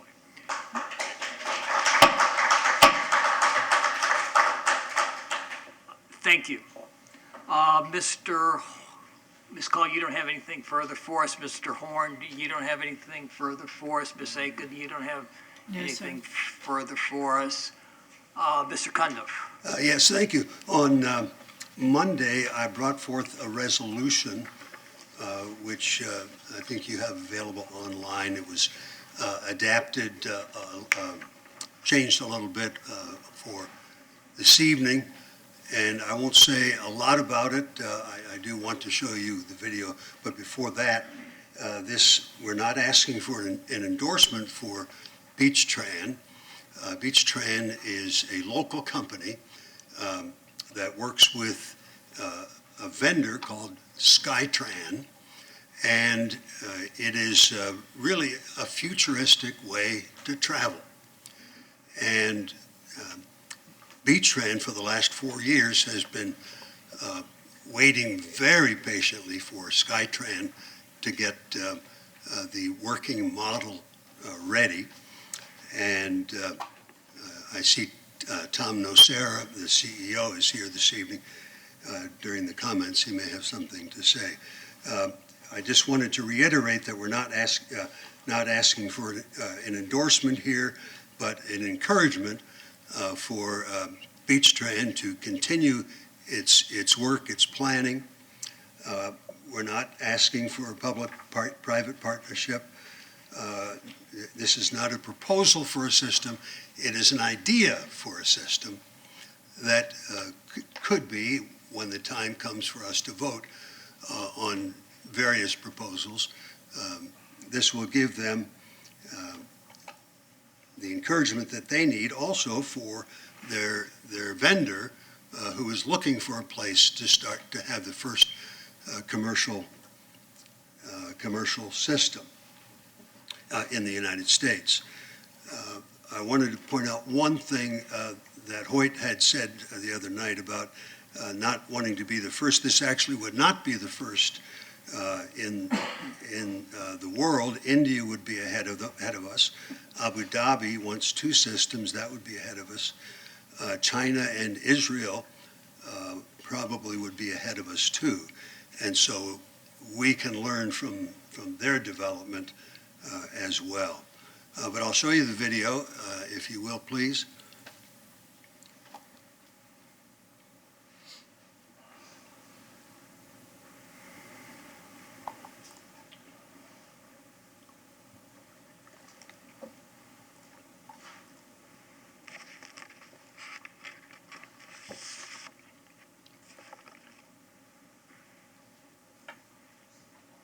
This would be the first commercial test of what could be a regional system of transportation, possibly taking a third of the cars off the road. It's an elevated system.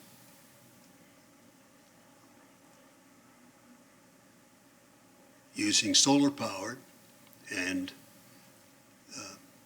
magnetic levitation for propulsion.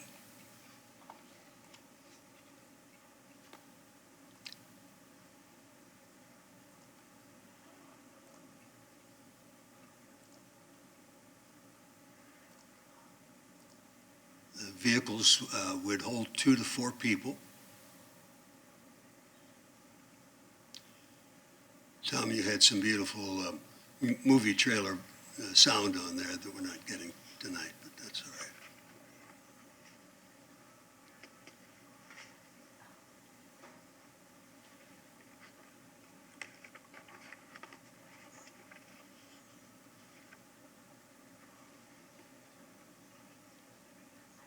There are many other places that are interested in the system. Oldsmar has already passed a resolution similar to this, as has Pasco County. And so we thought it would be time to bring this to our council to consider. Systems can be built right into hotels or other facilities. Mr. Condiff, do you have we have the resolution, but it's not in the numbered format, so are you going to be making a motion tonight to? Yes. So it would be resolution number 20-07. 2007, okay. So would you like to make that? Be happy to to move that we pass resolution number 2007. Is there a second? I'll second it, and I have questions for the attorney, city attorney. Motion's been made and seconded. Questions, council? Pam, is this, the draft that we have, is that the wording, is that this is what it will be if we pass it, right? Yes, sir. Okay, and this doesn't commit the city of Clearwater financially in any way? No, sir. Okay, doesn't tie any staff time or anything to this at all? No, sir. Okay, because I mean, I'm fine with this resolution. I mean, if this is something that can be actually developed and implemented, it'd be interesting to see. I'm not sure it'll be in my lifetime, because if you said, you know, all the other locations, India and Abu Dhabi and everything, are going to get them before us, you know, we'll have a pretty good knowledge at that point whether or not, A, you know, just how effective they are, B, I don't know how long it takes to build this kind of thing. I mean, just what you showed us in Clearwater, I would think is probably a 2-year construction project, and that won't happen until Abu Dhabi and everywhere else has got theirs. So we're probably 10 years or more out for Clearwater. So, I mean, this resolution feels good. It's a feel-good thing. Doesn't commit us to anything, doesn't cost us any money, so what the heck. Well, before y'all get there, council, Ms. Aiken, let me just double check something. Haven't we passed previous resolutions supporting aerial and gondola type transportation systems? You have in the past done at least one resolution that supports aerial transportation. And these were general, not singling out? It was not Because there are specific. several different types of aerial type, we've had presentations from SkyTrend previously. I believe we had, if not a some background briefings on a gondola system and things like that. So Council, I'm afraid that if we do something like this for SkyTrend, then we're going to have every other business that's a startup or whatever wanting to at least say, well, the city of Clearwater is supporting us. We're not supporting it, but that's what they're going to say. And Mr. Cundiff even said it himself. Oldsmar is supporting this because they've passed a resolution in Pasco County. So in my opinion, this just opens us up every council meeting to have some other business come before us and say, give me a resolution that's not going to obligate the city, but I can say that I've got, your backing. And that's what's going to happen. Mr. Albrecht. Mayor, I disagree with you. This is a local business here in Clearwater. It's working with a national company, SkyTran. In fact, I came yesterday. They had the SkyTran executives down.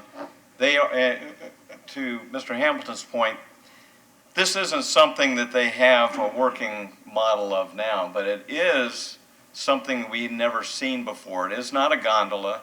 It's not electronic.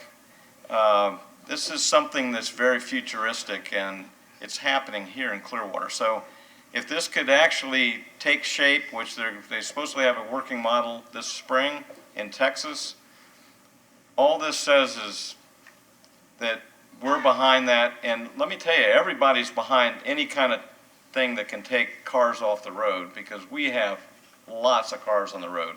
This is environmentally good because it doesn't create any exhaust. It's all magnetic. And if it could get people and it could get products around with nothing in this resolution ties the city to any kind of monetary support of this, but just to say, Beach-Tran, we're behind you. Go ahead and get this thing developed. I look at it that way, and I don't have a problem with that.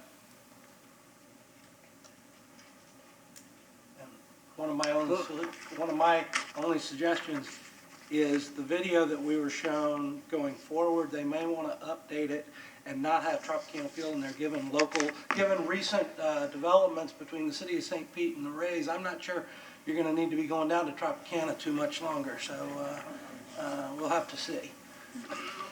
Let me just read one of the whereas clauses, Mr. Albritton. Whereas Beach-Tran Clearwater LLC believes that SkyTran possesses the best technological solution. That's what we're saying in here. It's a patented solution. Yeah, but we're saying that we agree that we think it's one of the best, that it's the best. No, they're saying Beach-Tran Clearwater. No, I know, but we're putting it in our resolution. And so that becomes us saying this.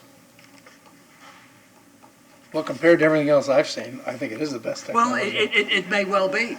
It may well be. Well, But there are other businesses here in Clearwater that would probably love for us to pass a resolution saying, hey, you're a great business, go for it. Transportation and congestion. Well, okay, but anyway, let's see if there's anybody from the public wishing to speak. I can tell I'm outnumbered, so there's no use in, going forward with this.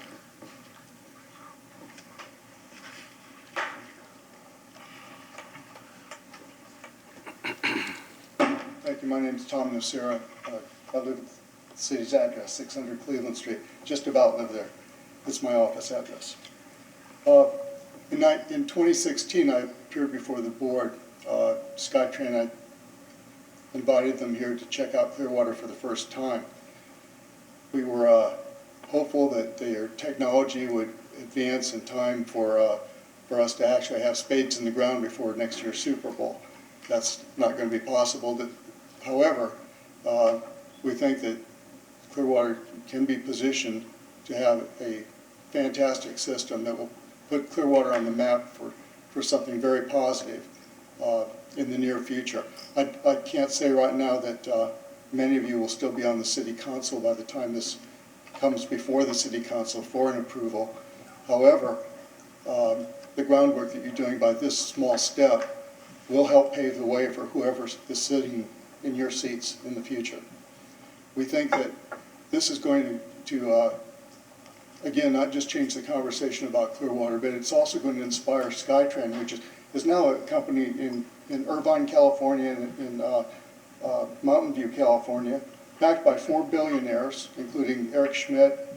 I could go on the list of the billionaires, but the point that I'm getting to is they're looking now to relocate from California. California is not a very business-friendly environment. They are looking at Texas, they are looking at Florida, they're looking at other places. We had them here yesterday. They are looking for a headquarters. We've talked to them about the Airco Golf Course site. They've seen that. They've talked to Mike Mydell about the possibility of locating there. They need to have 70 acres because that's their test track is going to require a 70-acre plot of land. There's only one other 70-acre plot right now available. That's the Stouffer Chemical Company up in Tarpon Springs. Just something else that they need to look at. They also went over and looked at the Mosi property in Tampa, which is vacant now and it sits on 70 acres.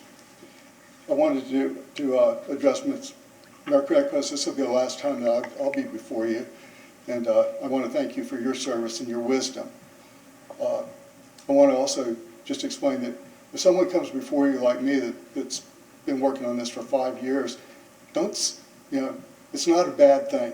And if the council gets asked to do this once or twice again in the future, you gave out 2 keys to the city today, right? Earlier, or at least one.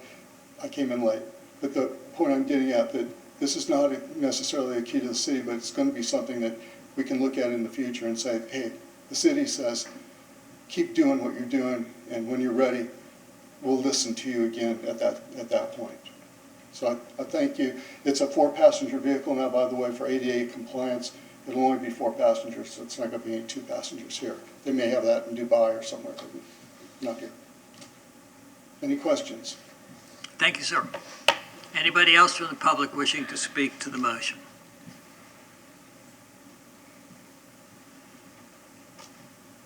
I'm Mr. Haluba. Got a card. This elevated mass transit idea is apparently one of Dr. Cundiff's pet projects. And it's very wrong-headed. There's nothing wrong with, installing some mass transit or running more buses or whatever. The idea of it being elevated or aerial is just wrong. And I've written emails to you, Dr. Cundiff, about this. The aerial, pillars and the spans and all that stuff, they're visually, not pleasing.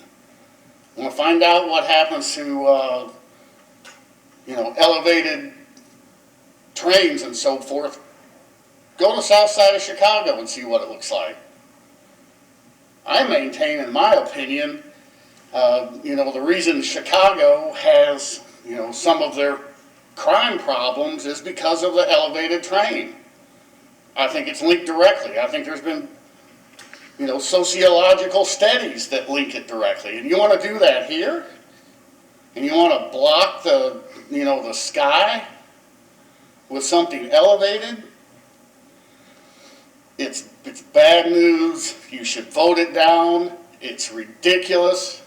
Let somebody else put bridge pillars up in their backyard. It's a bad idea. Even the 4 or 2 people in a car, what does that improve? It could be much better done with a streetcar system at ground level where people can get on and off, many people, not 3 or 4, at their leisure. That could be done much cheaper, and that is a permanent addition that encourages businesses to open on the light train, the light rail line at ground level. Not some hideous pillars and spans, up blocking the sunset. Anybody else from the public to speak to 12.1? Rudolph Michaelek from Clearwater Point. As a former resident of Chicago, I will tell you with due respect, if you want to move 2 million people from one end of the city to the other end of the city 4 times a day, you end up with elevated. That's just a fact of life. With regards to the conversation tonight, there are really two separate issues as I see it. One has to do with a motion and what should be the wording of that motion. And the second part is, should we consider some other form of transportation in order to drain, if you would, the cars off of Clearwater Beach? Because literally speaking, by living there, I can tell you at times of the year, it is wall-to-wall cars. Okay, I know that, and I'm sure all of you know that. So with regards to looking at other public transportation services, whether that be elevated or whatever, I think it's always in the best interest of the city to be looking at those opportunities to see what makes the best sense to move people back and forth without jamming a very narrow roadway. With regards to the motion, which I think is really where the issue is tonight, if there is a little discomfort with some of the wording, I would simply ask, could this go to a work session where the wording can be worked out properly and then quickly brought back at the next meeting? Because I guess I'm parsing words here. I'm not against having a motion, but I think it should be the right wording, and that would facilitate everybody's opportunity. Thank you very much. Anybody else from the public speak to the motion? In council, I will, y'all know where I stand on this particular motion. I like that idea that maybe we just do a more general resolution, on aerial transport and just leave it at that. Take out the references to a particular vendor because that's what this is. And because there may be somebody else out there that we're not aware of, whether they're based in Clearwater or not. It doesn't mean, I'm just afraid that by singling out this one vendor, that it opens us up to doing that for other, businesses here in Clearwater. Motion has been made and seconded. Unless there's any other comment, all in favor say aye. Aye. Opposed, no. No. Motion carries unanimously. Excuse me. Whoops. Motion carries 4-1 with Mr. Creticus in opposition. And again, it wasn't because, I'm against aerial transportation. I just don't like the format that this is in. Thank everybody for... Mayor, I need to read the resolution. Oh, yes, you do. I do. Well, that was the agenda item. Well, no, we approved. The agenda item. I haven't read the resolution. Okay. All right. Resolution number 20-07, a resolution of the City of Clearwater, Florida, encouraging Beach Train Clearwater LLC and their partner SkyTran Inc. in their effort to bring into existence the first aerial personal rapid transit system to operate in the Tampa Bay region and determine what further steps will be necessary to advance the creation of a safe and effective elevated transit system, providing an effective date. Move to approve. Move to adopt. Move to adopt. I'll move. Well, you made the, go on, it's yours. I'll second it. All right, motion's been made and seconded to adopt resolution 20-07. As I said, Comments, council? yeah, the wording in this, where it says, City of Clearwater encouraging Beach Train and SkyTran, that also by no means does not allow someone else to bring in another option. So, I mean, you're right, we could do feel-good, no-teeth resolutions till the cows come home at every meeting if we wanted to, and I would not advise us to get to that point. But, this one, there's been a lot of work put into it by Mr. Nocera, and I mean, I'm okay. I'm okay on this one, but it doesn't mean I'm gonna start approving every field. Yeah, once you set a precedent, Mr. Hamilton, it's a precedent. Mr. Nocera, by the way, your voicemail is full and I wasn't able to leave you a voice message. I've tried a couple days, so anyway, that's why I didn't call you back, even though I did. A motion has been made and seconded. All in favor say aye. Aye. Opposed, no. No. Motion carries 4-1 with Mr. Crocus in opposition. Closing comments, Mr. Cundiff. Nothing for me, thank you. Mr. Poglaze. No, thank you. Mr. Albritton. Nothing. Mr. Hamilton. I'm good. Want to congratulate our Teacher of the Year, David Martinez Cooley, who is a music teacher at Lila Davis Elementary School. He was named this week or I guess it was last week, as the Pinellas County Teacher of the Year. Want to thank the Clearwater High School ambassadors and really all the high schools from Pinellas County that came together for a unity walk from Clearwater Beach to Coachman Park and for the rally. I know most of you have probably already seen the videos and the pictures from that event. It was really encouraging to see these young people participating and walking hand in hand, and all the council was there, which again, speaks to, while we may disagree at times, when it comes to something that promotes the city of Clearwater, the council is there, the city staff, the city manager, was there, and we try to do our best to promote Clearwater and make sure that all of you understand what a great place it is for us to be able to call it home. Want to remind everybody that Clearwater's longstanding softball tradition continues for really the rest of the month. Every weekend between now and the end of the month, there will be women's fast-pitch softball, bringing some of the best college teams in the country to Clearwater. Last year, we had Oklahoma and Florida State that was ranked number 1 and number 2 in the country. They're not coming back, but the number 1 teams are. Last year, UCLA did not participate, Michigan did not participate, and they were clamoring to get an invitation to come to this event. Michelle Smith, who is an Olympian softball champion, has been spearheading that with ESPN and Visit St. Pete Clearwater, so we're proud of that tradition that we have here in Clearwater. Speaking of traditions, we also will be bringing the Phillies. Spring training is coming back. Pitchers and catchers will be reporting on Wednesday, February the 12th. February the 11th, we're going to have the candidates forum for the mayor's race. Will be here, a reception at 6 o'clock, and then the forum discussion will begin at 7 o'clock. I believe Al Rochelle is going to be moderating that event. And if you don't want to be here in person, you will be able to watch it on streaming video. Our city council seats will have that same format on Wednesday, February the 12th. Soccer is back in town also.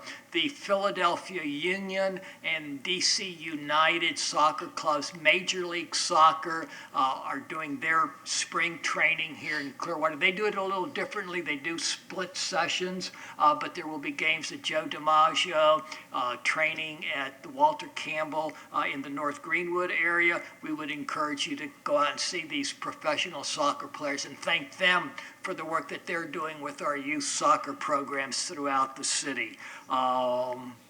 With that, I think I have covered everything. And again, want to thank you for spending part of the evening with us. We are adjourned until our next meeting, which will be our work session, will be on February the 18th. And our council meeting will be on February the 20th. Thank you very much.